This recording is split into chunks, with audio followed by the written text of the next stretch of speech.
বরাদ্দ হটে আসিল বাজেট অনরা হটে দিয়ে দিল দি সরকারি বরাদ্দের টাকা থেকে ব্যক্তিগত চিকিৎসায় খরচ করলেন বাঁশখালীর এক ইউপি সদস্য। এমন অভিযোগ নিজ মুখে আজাদির কাছে স্বীকার করেছেন তিনি। বলা হচ্ছে, বাঁশখালীর গন্ডামারা ইউনিয়নের ৩ নং ওয়ার্ড ইউপি সদস্য আবুল হাশেমের কথা। সড়ক সংস্কার কাজে নয়-ছয় করে সরকারি বরাদ্দের অর্থ আত্মসাৎ করেছে মর্মে তার বিরুদ্ধে অভিযোগ ওঠার পর এলো এমন সরল স্বীকারোক্তি। সরেজমিনে ঘটনাস্থল পরিদর্শনে গিয়ে জানা যায়, উপজেলার গন্ডামারা ইউনিয়নের ৩ নং ওয়ার্ড ইউপি সদস্য আবুল হাশেম হাদিরপাড়া এলাকায় একটি সড়কের জন্য প্রায় লক্ষাধিক টাকা বরাদ্দ পান।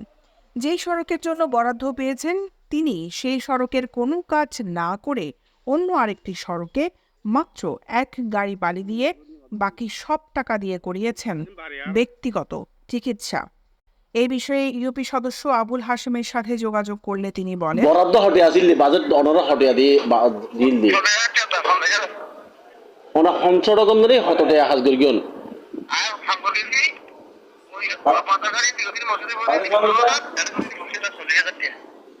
তো আর 10,000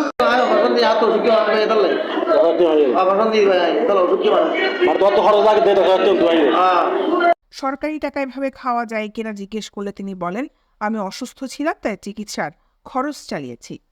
এই ব্যাপারে গন্ডামারা ইউনিয়নের ভারপ্রাপ্ত চেয়ারম্যান মোহাম্মদ ওসমান গনি বলেন, মেম্বার কাসেমকে একটি সড়কের জন্য ১ লাখ টাকা বরাদ্দ দেওয়া হয়েছে, কিন্তু যে সড়কের জন্য দেওয়া হয়েছিল ওই সড়কে কোনো কাজ না করেই শিকদার বাড়ি সড়কটি করেছে বলে শুনেছি। দৈনিক আজাদী, নিউজ ডেস্ক।